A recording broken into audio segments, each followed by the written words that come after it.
The day had been long, like most Mondays. Deadlines at work had piled up, and I barely managed to claw my way through the mountain of emails and meetings. By the time I got home, the only thing I wanted was to relax on the couch with a beer and my wife, Lisa. As I stepped into the house, I immediately noticed something was off. The air was heavy, like a tension lingering just beneath the surface. Lisa wasn't in the living room or the kitchen, but that wasn't unusual. She often worked late in her office. I tossed my keys on the counter, about to head upstairs to change, when something caught my eye. Sitting on the coffee table was a man's watch. It wasn't mine. The sleek, silver band gleamed under the dim light, the brand engraved on its face one I could never afford. I picked it up, turning it over in my hands, my pulse quickening. It wasn't just the watch itself. It was the fact that Lisa never mentioned having anyone over. Lisa came downstairs a moment later, her phone in hand and a smile on her face. "Hey, babe," she said cheerfully, walking past me toward the fridge. "How was work?" "Lisa," I said, holding up the watch. "What's this?" She turned, her eyes briefly widening before she let out a nervous laugh. "Oh, that? I have no idea. Maybe it's yours, and you forgot about it." Her tone was light, almost teasing, but it didn't sit right with me. "It's not mine," I said firmly. "I don't own a watch like this. Where did it come from?" She shrugged, grabbing a bottle of water from the fridge. "I don't know. Maybe it's been here for a while, and we just didn't notice." "Don't overthink it, Michael." "Overthink it?" My stomach tightened as I set the watch back on the table. Something was wrong. Lisa's casual dismissal didn't feel like an answer. It felt like a dodge. "Lisa," I said, my voice lowering. "Are you sure? Did someone come over today?" She paused for just a moment, long enough for doubt to creep in, before she waved her hand dismissively. "Just the usual delivery guy, mailman.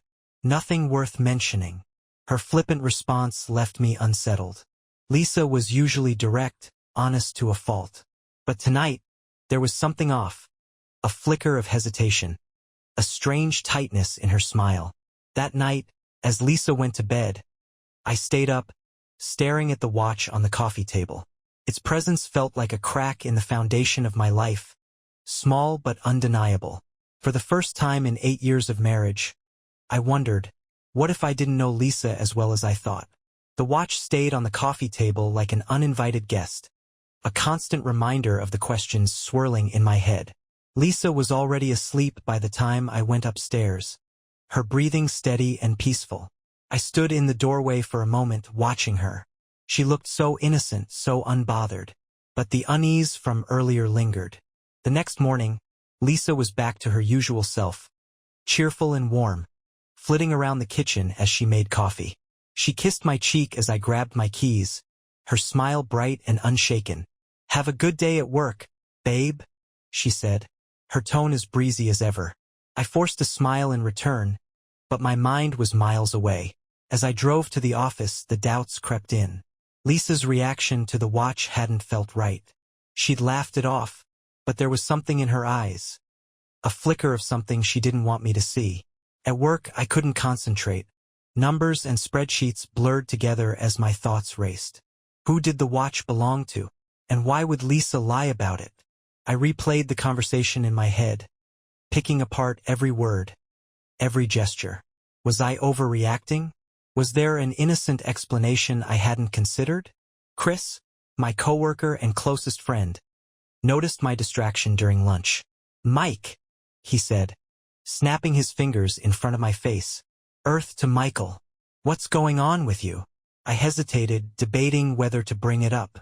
Finally, I sighed. "It's Lisa. I came home last night and found a man's watch on the coffee table. It's not mine. And when I asked her about it, she just brushed it off." Chris raised an eyebrow. "A watch? That's weird. Did she say where it came from?" "She claimed she didn't know," I said, frustration creeping into my voice. "Said maybe it had been there for a while, but that doesn't make sense. I would have noticed it before."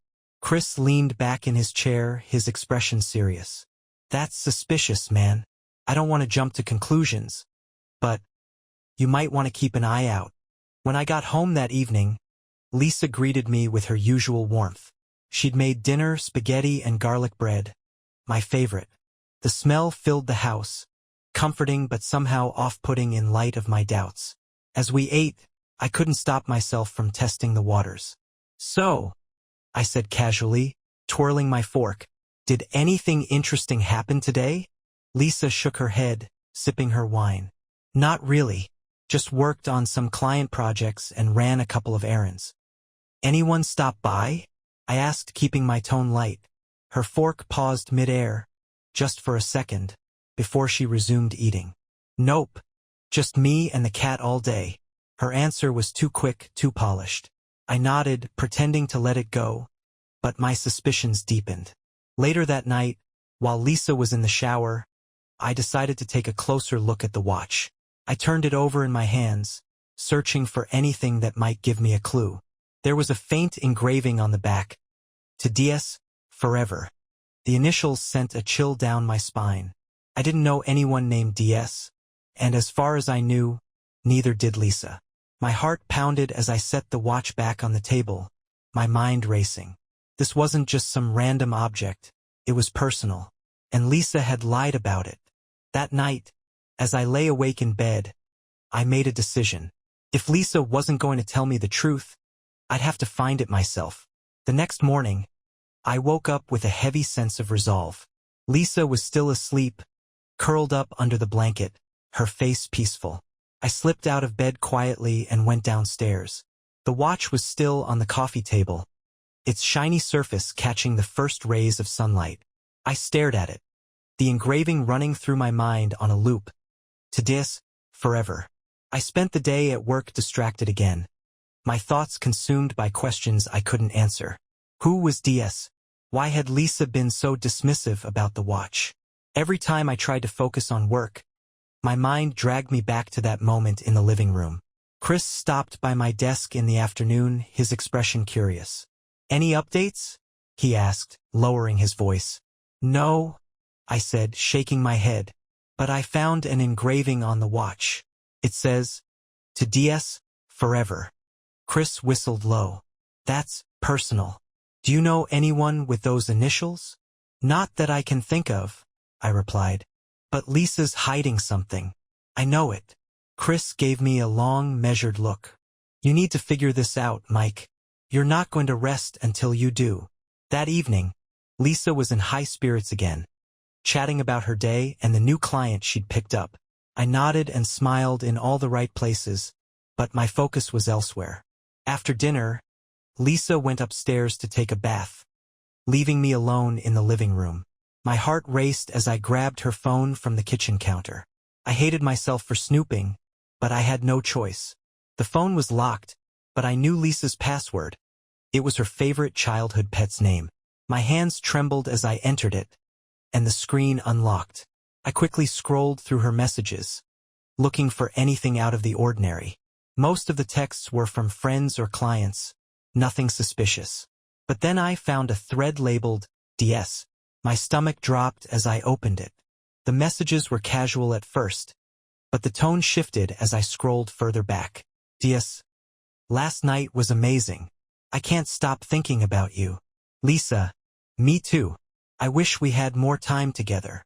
DS. Soon, I promise. You're worth the wait." The words blurred on the screen as my chest tightened. This wasn't just a fling, it was emotional. It was intimate. I quickly took screenshots of the conversation and sent them to my email. Then I locked her phone and set it back on the counter, my heart pounding in my ears.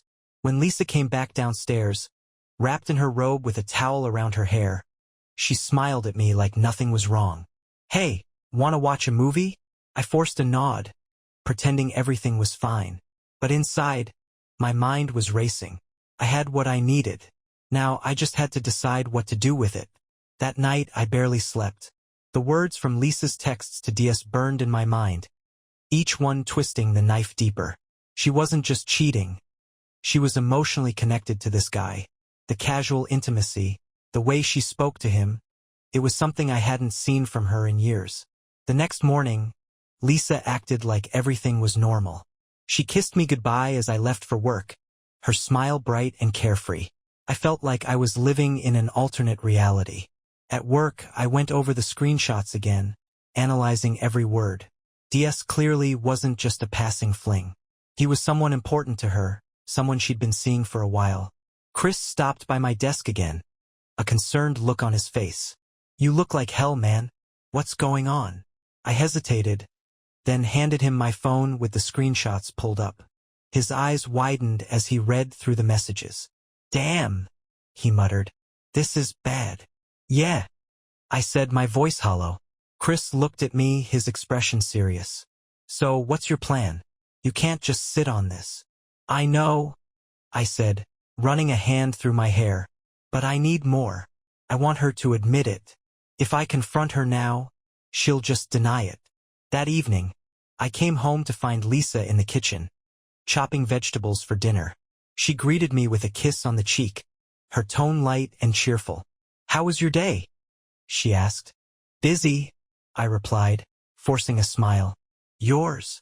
"Same," she said, turning back to her cutting board. "Oh, by the way, I'm meeting a friend for lunch tomorrow. Don't wait up if I'm not home when you get back." Her words sent a chill down my spine. Was she really meeting a friend? Or was it DS? After dinner, Lisa went to her office to work on a project, leaving me alone in the living room. I opened my laptop and accessed the GPS tracker I'd installed on her car earlier that day. It was a last-minute decision, but now I was glad I'd done it. If she was meeting someone tomorrow, I needed to know where. The next day, I left work early and parked my car a few blocks from our house, keeping an eye on the GPS. Around noon, Lisa's car started moving. My heart raced as I followed the blinking dot on the map, staying far enough behind her to avoid suspicion. She pulled into the parking lot of a small cafe on the other side of town. I parked across the street and watched as she stepped out of the car, her hair perfectly styled, her outfit more polished than usual. And then I saw him. DS was waiting for her by the door. He was tall, well-dressed, with an air of confidence that made my stomach churn. Lisa's face lit up when she saw him, and they hugged briefly before heading inside. I sat in my car, gripping the steering wheel as anger and heartbreak swirled inside me. This was it, the proof I needed. But seeing it with my own eyes made it all the more devastating. They were in there for over an hour. When they came out, Lisa was smiling, her hand brushing against his arm as they talked. He leaned in close, and for a moment, I thought they were going to kiss. But then she stepped back, laughing, and they went their separate ways. That evening, as Lisa came home, she greeted me with the same bright smile. "Hey, how was your day?" "Fine," I said, my voice tight. She didn't notice the edge in my tone as she started telling me about her friend she'd met for lunch. I listened, my anger simmering just below the surface. She didn't know it yet, but the confrontation was coming. And this time, she wouldn't be able to lie her way out of it. The tension in the house was unbearable. Lisa moved around with her usual ease, but every smile, every casual conversation felt like an insult. She didn't know that I had seen her with DS at the cafe, and I wasn't about to let her continue the charade any longer. That night, as we sat in the living room, Lisa curled up on the couch scrolling through her phone. I watched her, the words from her texts echoing in my mind. Last night was amazing. The anger bubbled beneath my calm exterior, but I kept it in check. I had a plan and I needed to stick to it. The next day, I left for work as usual, but instead of heading to the office, I parked my car down the street and waited. Lisa's car was still in the driveway, and I watched the house, my heart pounding in anticipation. Around noon, her car pulled out. I followed at a safe distance, my hands gripping the steering wheel so tightly my knuckles turned white. The GPS tracker on her car had already told me where she was headed. The same cafe where I had seen her and DS the day before. I parked across the street, my chest tightening as I watched her step out of the car. She was wearing the same polished outfit, her hair perfectly styled. And then DS appeared again, waiting by the door. This time I was ready. I grabbed my phone and snapped a few photos as they greeted each other. They hugged, and Lisa's hand lingered on his arm as they talked. The casual intimacy between them was unmistakable. They headed inside, and I debated whether to follow. Part of me wanted to burst in and confront them right then and there, but I held back. I needed more than just a confrontation. I needed her to admit the truth. I waited until they left the cafe an hour later, snapping a few more photos as they walked to their cars. Lisa was laughing at something DS had said, her expression light and carefree. Watching her like this, so comfortable, so happy, felt like a betrayal all over again.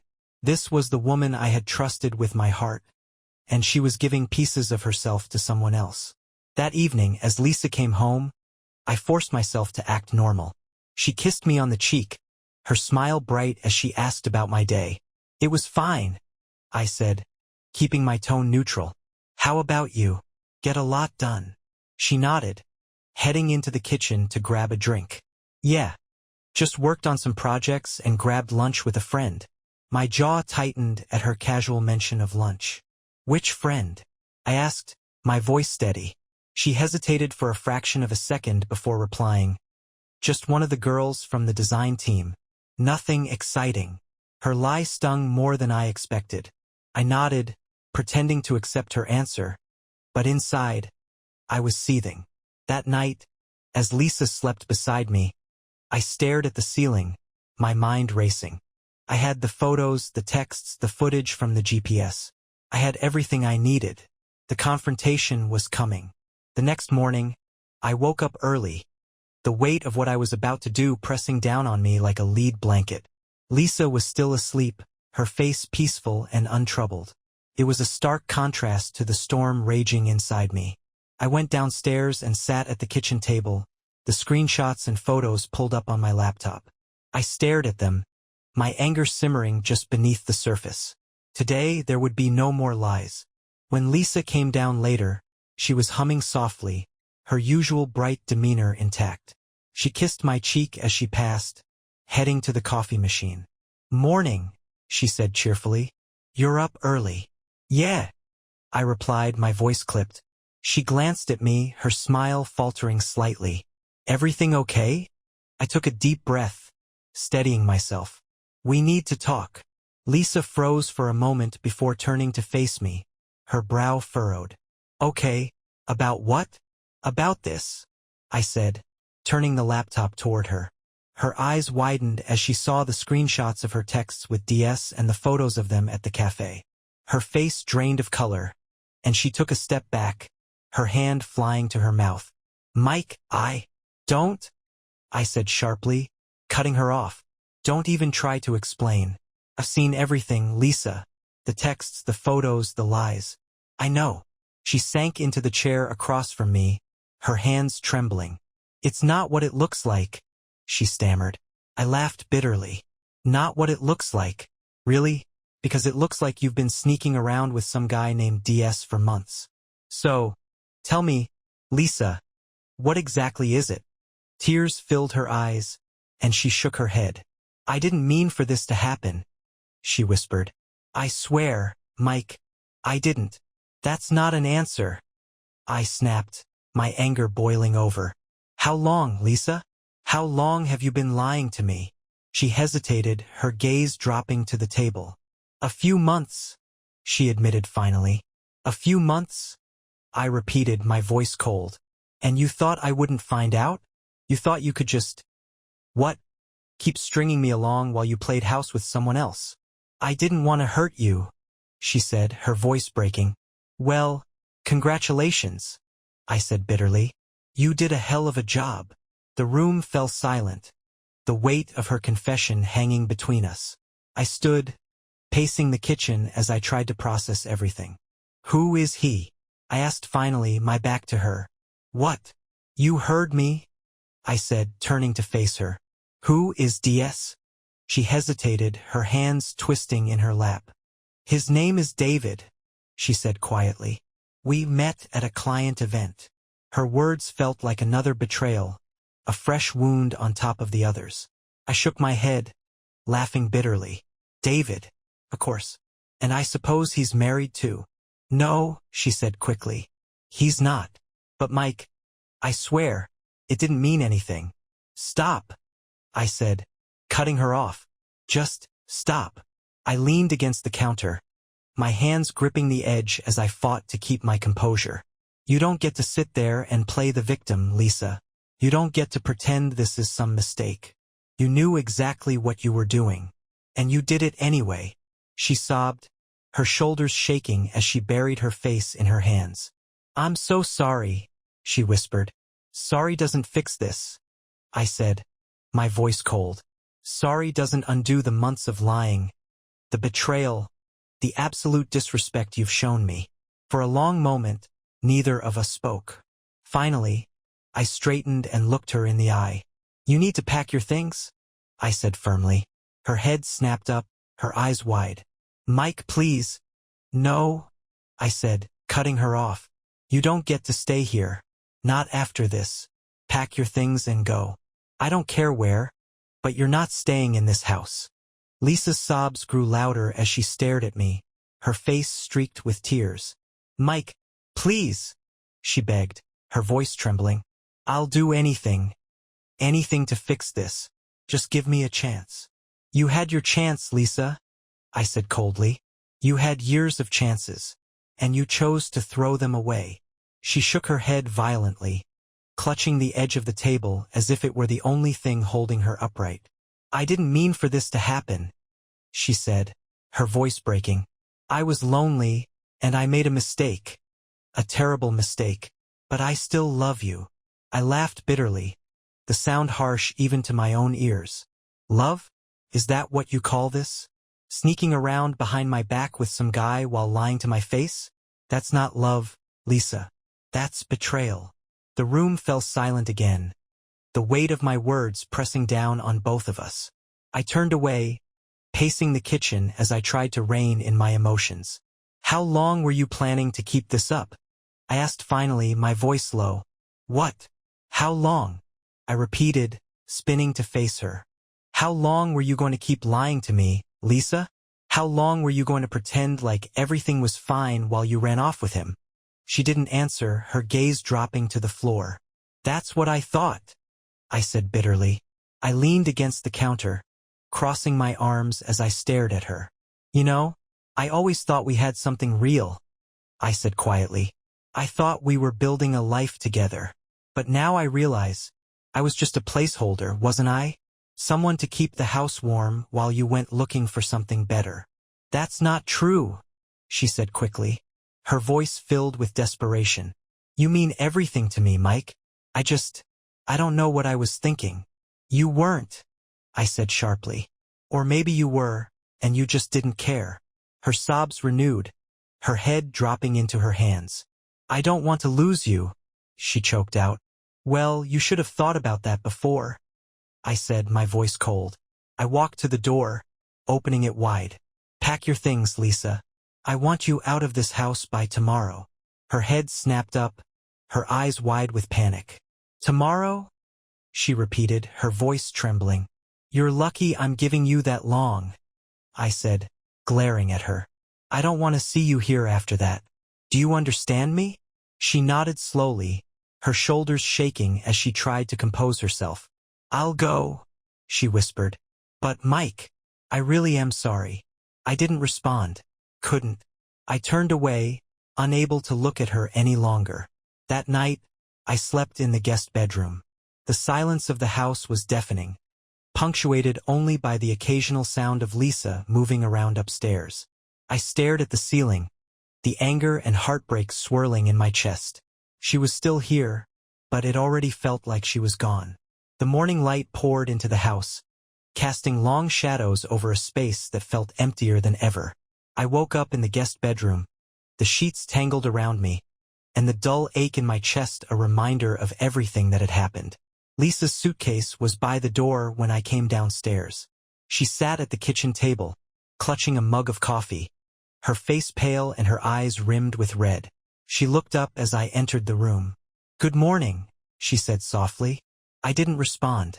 Instead, I grabbed a cup of coffee for myself and leaned against the counter, staring out the window. The silence between us was suffocating. I packed most of my things, she said, breaking the quiet. Need a little more time to figure out where to go. I turned to her, my jaw tightening. You've had time, Lisa. You knew this was coming the moment I confronted you. Her hands trembled as she set the mug down. I know. It's not easy, Mike. Do you think this is easy for me? I snapped, my anger flaring. Do you think I wanted this? You put us here, Lisa. You made this choice. She nodded, tears spilling down her cheeks. I know, she whispered. I know, and I hate myself for it. I shook my head, turning back to the window. Hating yourself doesn't fix anything. It doesn't undo the lies or the betrayal. Can we at least talk about this? She asked, her voice trembling. Talk about what? I said, spinning to face her. What's left to talk about, Lisa? You cheated. You lied. You destroyed everything we built together. What more is there to say? She flinched at my words, her tears falling faster now. I still love you, she said, her voice breaking. I laughed bitterly, the sound harsh and hollow. If this is your idea of love, Lisa, I don't want it. She sat there, silent and broken, as I turned away again. The weight of her betrayal hung heavy in the air, making it hard to breathe. When are you leaving? I asked finally. She hesitated, her voice barely above a whisper. Tonight. Good, I said curtly. The day dragged on, the tension in the house unbearable. I avoided Lisa as much as possible, keeping to the guest bedroom or the garage. Every moment in her presence felt like a fresh wound, a reminder of the life we were losing. That evening, as the sun dipped below the horizon, Lisa stood by the door with her suitcase. She looked at me, her eyes filled with sorrow. I'll call you, she said quietly, if that's okay. It's not, I replied coldly. Her face crumpled, but she nodded. Take care of yourself, Mike. She opened the door and stepped outside. The sound of the door closing behind her was like the final nail in the coffin of our marriage. That night, the house was silent. For the first time, I was truly alone. The silence in the house was almost unbearable. It wasn't just quiet. It was hollow, as though Lisa had taken more than just her suitcase when she walked out the door. Every room felt different now, stripped of its warmth, its familiarity. The first few days after Lisa left were a blur.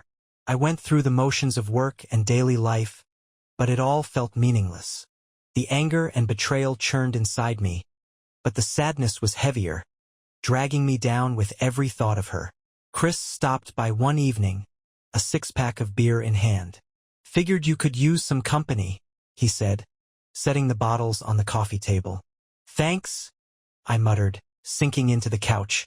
Chris opened 2 bottles, handing one to me before sitting down. So, he said after a long pause, how are you holding up? I shrugged, staring at the beer in my hand. I don't even know, man. One minute I'm furious. The next, I feel like I've lost everything. Chris nodded, taking a sip of his beer. That's normal. You're grieving, Mike. You lost your marriage. You lost the person you thought you knew. It's just, I don't get it, I said, my voice cracking. Why wasn't I enough? What did I do wrong? Chris shook his head. This isn't on you. Lisa made her choices. You could have been perfect, and she still would have done what she did. That's on her. His words stayed with me long after he left. I wanted to believe him, to put all the blame on Lisa, but part of me couldn't help wondering if I'd missed something, if I'd been blind to the cracks in our relationship. The days stretched into weeks, and slowly, the anger began to dull. The house didn't feel as suffocating anymore. I started cleaning out the guest bedroom, reclaiming the space for myself. Felt like a small step forward, a way to start fresh. One afternoon, while organizing the closet, I came across a photo album Lisa had left behind. I sat on the edge of the bed, flipping through the pages. Pictures from our wedding, our vacations, holidays spent with friends and family. They all stared back at me like ghosts of a life I no longer recognized. I stopped at a photo of us on our anniversary a few years ago. Lisa was laughing, her arm around my shoulders as we leaned into each other. We looked happy, genuinely happy. I closed the album, the ache in my chest too much to bear. That evening, I sat in the living room with a drink in hand, staring at the empty space where her favorite chair used to be. It hit me then that moving forward wouldn't be about forgetting. It would be about learning to live with the scars. Weeks turned into months, and I began settling into a new routine. The house felt emptier, yes, but it also felt lighter in a way I hadn't anticipated. Without Lisa's presence, the tension that had lingered over the last few months of our marriage seemed to dissipate. I started making small changes. I rearranged the furniture, repainted the living room, and even bought a new rug to replace the one Lisa had insisted on. Each change felt like a step toward reclaiming the space, toward making it mine. But the past still lingered, refusing to let go completely. One day, while cleaning out the garage, I found a box Lisa had forgotten, or maybe left behind on purpose. It was labeled simply, Memories. I stared at it for a long time, debating whether to open it. Finally, curiosity won out. Inside were keepsakes from our life together. Ticket stubs from movies and concerts, notes we'd written to each other, and a few framed photos. Each item felt like a tiny stab to the heart, a reminder of the love we'd once shared and the life we'd built together. At the bottom of the box was a letter, written in Lisa's familiar handwriting. Mike, if you're reading this, it means I've left, and I'm so sorry for everything I've done. I know I don't deserve your forgiveness, but I hope someday you'll understand that my actions weren't about you. They were about me, my insecurities, my mistakes, my failures. You've always been more than I deserved, and I'll regret losing you for the rest of my life. I hope you find happiness, Mike. I hope you find someone who gives you the love and loyalty you deserve. Love, Lisa. The letter felt like a punch to the gut. Her words stirred a whirlwind of emotions. Anger, sadness, and a faint, reluctant trace of empathy. I folded the letter and set it aside, unsure of what to do with it. That evening, I sat on the porch, staring out at the darkened street. The memories of Lisa didn't hurt as much as they used to, but they were still there, like faded echoes. For the first time, I allowed myself to think about the good moments, the laughter, the love, the life we'd shared before everything went wrong. It didn't erase the pain, but it softened it just a little. The letter lingered in my thoughts for days. I reread it once, then tucked it away in a drawer, unsure of what to feel. Her words had stirred something I hadn't expected, closure. Not forgiveness, not yet, but the first steps toward it. Life moved forward in small, quiet ways. I focused on work, reconnecting with friends, and rediscovering hobbies I'd long neglected. I joined a local running group, something I'd always meant to do but never had time for.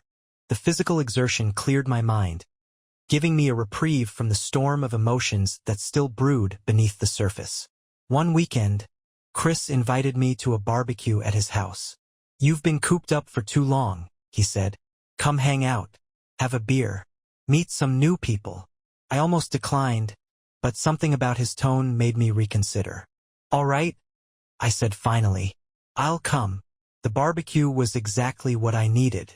I laughed more than I had in months, surrounded by good food, good company, and the comforting hum of normalcy. That's when I met Julia. She was one of Chris's neighbors, introduced with a casual, "Mike, this is Julia. She's new to the area." We chatted for a while, her easy smile and warm demeanor putting me at ease. She asked about my running group, and we bonded over a shared love of hiking and the outdoors. It wasn't anything more than friendly conversation, but for the first time in a long time, I felt a spark of something I thought I'd lost, a connection. That night, as I sat on my porch with a drink in hand, I found myself thinking about Julia. It wasn't love at first sight or anything dramatic like that, but it was something. I realized then that healing didn't have to mean erasing the past. It could mean learning from it, growing from it, and finding the strength to move forward. A few days later, I joined my running group for a Saturday morning jog. The crisp air and steady rhythm of my footsteps felt grounding, like a fresh start. One of the group members jogged up beside me, striking up a conversation about an upcoming race. I listened, nodded, and for the first time in a long time, felt a flicker of excitement about the future. The pain of Lisa's betrayal was still there, but it no longer defined me. Time didn't heal everything, but it gave me distance. Enough to look back on my life with Lisa and understand it for what it was. Her betrayal had been devastating, but it also forced me to reevaluate what I wanted, who I was, and where I wanted to go. The process wasn't linear. Some days, the anger resurfaced, sharp and unforgiving. Other days, I felt almost at peace, as if the scars she left were finally fading into the background. One afternoon, while sorting through some old files, I came across the letter Lisa had written me. I unfolded it, running my fingers over the familiar handwriting. Her words felt different now. Not like a wound reopening, but like a chapter of a book I had already finished. For the first time, I thought about forgiveness. Not for her sake, but for mine. Carrying the weight of her betrayal wouldn't change the past, but letting it go might free me to embrace the future. I folded the letter and put it back in the drawer, knowing I was finally ready to move on. In the months that followed, my life started to take shape in ways I hadn't expected. Julia and I crossed paths again, this time at a local hiking trail. She waved me over, and we ended up spending hours exploring the woods, talking about everything and nothing. Our conversations were easy, unforced, and filled with a kind of honesty I hadn't realized I'd been missing. She didn't ask about my past, and I didn't offer, but there was something about her that felt grounding. One evening, after a long hike, we sat on a rocky overlook, watching the sun dip below the horizon. Julia turned to me, her eyes warm. "You seem lighter," she said softly. "Lighter?" I asked, raising an eyebrow. She nodded. "Like you've let go of something heavy." I smiled, staring out at the horizon. Maybe I have. That night, as I sat on my porch, the air cool and still, I realized she was right. The weight I'd been carrying for so long, the anger, the heartbreak, the loss had started to lift. Lisa's betrayal had broken something in me, but it hadn't destroyed me. I had rebuilt piece by piece, and though the cracks were still there, they were part of the foundation now, part of who I was becoming. For the first time in what felt like forever, I looked toward the future with hope. If you like our content, leave a like and subscribe for more videos.